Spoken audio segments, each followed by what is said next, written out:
जुकाम होने की समस्या एक बड़ी कॉमन समस्या है जो लगभग 4-5 दिन तक मरीज में चलती है। उस दौरान उसको हल्का सा बुखार लगेगा, नाक से पानी आएगा, काफी उसको छींक आएंगी।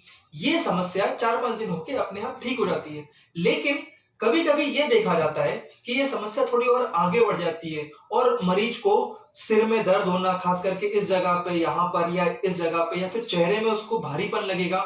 साथ ही साथ जो उसका नेजल डिस्चार्ज आ रहा था वो आगे चल के गाढ़ा हो जाएगा और कई बार वो पीला या फिर हरा, ये समस्या उसके साथ होती है। साथ ही साथ जब वो रात में सोता है तो उसको नाक काफी बंद रहती है, जिसकी वजह से उसकी नींद बार बार खुलती है, उसकी आवाज थोड़ी भारी हो जाती है। ये सारी सिचुएशंस मरीज को एक कॉम्प्लिकेटेड स्टेज में लेके जाती है। इस कंडीशन को हम साइनोसाइटिस कहते हैं। तो आज हम साइनस की समस्या के बारे में चर्चा करेंगे दोस्तों। ये एक बड़ी कॉमन समस्या है जिसकी वजह से मरीज काफी डिस्टर्ब रहता है, उसकी डे टू डे लाइफ काफी डिस्टर्ब हो जाती है। नमस्कार दोस्तों, मैं डॉक्टर रजत आप सभी का अपने चैनल में स्वागत करता हूं। आज हम साइनोसाइटिस के बारे में बात करेंगे कि साइनस की समस्या क्या होती है, इसका क्या कारण है और वो कौन कौन से लक्षण है जिससे आप पहचान सकेंगे कि आपको कहीं साइनस की दिक्कत तो नहीं हो गई। और हम आज के इस वीडियो के माध्यम से ये जानेंगे कि साइनस की समस्या का क्या स्थायी समाधान है। क्योंकि एलोपैथी मॉडर्न सिस्टम में सिर्फ वो डीकंजेस्टेंट या फिर एंटीबायोटिक टाइप की दवाइयां आपको लंबे समय तक चलाते रहते हैं, जिससे आपको कोई ज्यादा खास फर्क नहीं पड़ता है। तो आज हम इसके एक परमानेंट सॉल्यूशन के बारे में बात करेंगे, कैसे आपके साइनस की समस्या हमेशा के लिए खत्म हो जाएगी होम्योपैथिक दवाइयों की सहायता से। सबसे पहले हम ये जानते हैं कि साइनस की समस्या क्या होती है, जिसको मेडिकल की भाषा में राइनोसाइनोसाइटिस कहते हैं। मतलब राइनो वर्ड का मतलब है नोज और साइनोसाइटिस वर्ड का मतलब है साइनस का इन्फ्लामेशन। नोज और साथ में जब साइनस दोनों इन्वॉल्व हो जाए तो हम इसको राइनोसाइनोसाइटिस कहते हैं। दो टाइप की होती है, एक्यूट और क्रोनिक। जो कुछ समय के लिए होगा एक्यूट और ज्यादा समय के लिए होगा क्रोनिक। अब हम ये समझते हैं कि साइनस क्या होते हैं। देखिए, हमारे चेहरे के अंदर एक एयर फील्ड कैविटीज होती हैं, इनको हम साइनस कहते हैं। ये 4 पेयर में होती हैं, 2 यहाँ पर, 2 इस जगह पे, 2 थोड़ा और नीचे, 2 यहाँ पर। ये 4 एयर फील्ड कैविटीज हमारे चेहरे की हड्डियों में होती है। इसका काम ये होता है कि ये एयर को एक तो मॉइस्चराइजर करती है कि बाहर से जिस टेम्परेचर की एयर हमने इनहेल की उसको हमारी बॉडी के इक्वल टेम्परेचर में उसको लेके आना।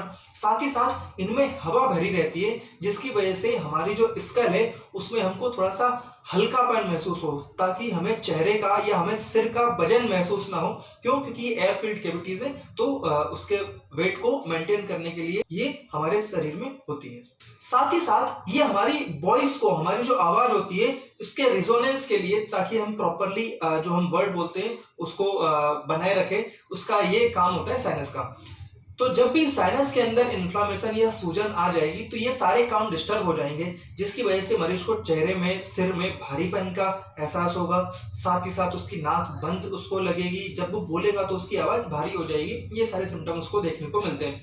इसका कारण क्या होता है, जब भी आपको बार बार जुकाम हो या फिर आपकी नाक का मांस बढ़ गया हो, जिसको नेजल पॉलिप कहते हैं, इस कंडीशन में, या फिर जब आपको एलर्जी की समस्या हो, तो एलर्जी का ये कॉम्प्लिकेशन है कि जब भी आपको बार बार जुकाम रहेगा, लंबे समय तक जुकाम रहेगा, तो ये कॉम्प्लिकेटेड सिचुएशन है। अब हम ये समझते हैं कि इसके क्या क्या लक्षण होते हैं, आप कैसे पहचानेंगे कि कहीं आपको साइनस की दिक्कत तो नहीं हो गई। सबसे पहला और सबसे इंपॉर्टेंट जो इसका सिम्टम होता है वो है सिर का दर्द। इसका सिर दर्द कुछ अलग प्रकार का है, जो हमारे सामान्य सिर दर्द से थोड़ा सा अलग होता है। साइनस के सिर दर्द में मरीज को चेहरे के अंदर, सिर के अंदर काफी भारीपन लगेगा जब भी वो थोड़ा बहुत मूवमेंट करेगा। कई एक बार तो आंखों का मूवमेंट भी जब वो करता है तो उसको समस्या होती है। या फिर जब भी वो नीचे की तरफ देखेगा तो उसको दिक्कत होगी, खांसी आएगी, तो उसके सिर में अजीब सा भारीपन उसको महसूस होगा, उसको ऐसे लगेगा कितना भारी हो गया है मेरा सिर। तो ये एक सबसे इंपॉर्टेंट लक्षण है जिससे हम पहचानते हैं कि कहीं मरीज को साइनस की दिक्कत तो नहीं हो गई। दूसरी इसका सिम्टम होता है नेजल ऑब्स्ट्रक्शन, नाक का बंद हो जाना। मरीज को रात में सोते समय काफी समस्या होगी, जब भी वो लेटेगा तो उसकी नाक बंद रहेगी। तीसरा इसका इंपॉर्टेंट लक्षण होता है नेजल डिस्चार्ज का थिक हो जाना। जो नाक से पानी आएगा वो काफी गाढ़ा आएगा, जिसकी वजह से उसको और भारीपन महसूस होगा, और ये जो डिस्चार्ज है उसका कलर भी हरा या फिर पीला हो जाता है, जिसकी वजह से वहां पे और ज्यादा इन्फेक्शन होने के चांसेस होते हैं। इसके 3 इंपॉर्टेंट लक्षण है जिससे आप पहचानेंगे कि आपको कहीं साइनस की दिक्कत तो नहीं होगी, कि आपको सिर दर्द होगा, खास करके आप सिर का जब भी मूवमेंट करेंगे तो आपको काफी तकलीफ होगी, यहाँ पर इस जगह पे मरीज को बहुत समस्या होती है दर्द की वजह से। दूसरा नेजल ऑब्स्ट्रक्शन, तीसरा नेजल डिस्चार्ज का पुरुलेंट हो जाना, और कई बार ये भी देखा जाता है कि जो नाक से उनको डिस्चार्ज आ रहा है उसमें से बदबू भी आने लगती है, जिसकी वजह से उनको काफी समस्या होती है। साथ ही साथ मरीज की आवाज बदल जाती है, उसकी आवाज काफी भारी हो जाती है। तो ये कुछ सिम्टम्स है जो साइनस के मरीज को देखने को मिलते हैं।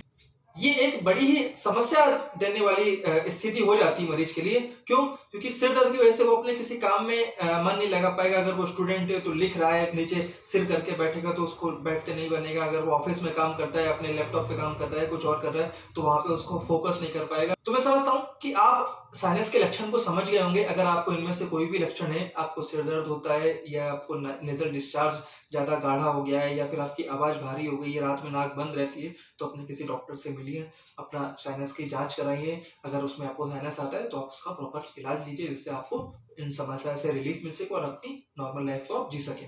अब हम ये समझेंगे कि इसका इलाज क्या होता है। देखिए, होम्योपैथी एक वो सिस्टम है जिसमें साइनस का या फिर मैं कहूँ एलर्जी की सारी कंडीशन, ईएनटी की ज्यादातर तकलीफें, उनका बहुत अच्छा सॉल्यूशन है कि आपको अगर बार बार जुकाम हो रहा है, ये जुकाम आगे चल के आपको इस प्रकार की समस्या में कन्वर्ट हो जाता है, तो ये बहुत अच्छी तरीके से आपकी हेल्प करेगी और आपकी समस्या को हमेशा के लिए खत्म करेगी।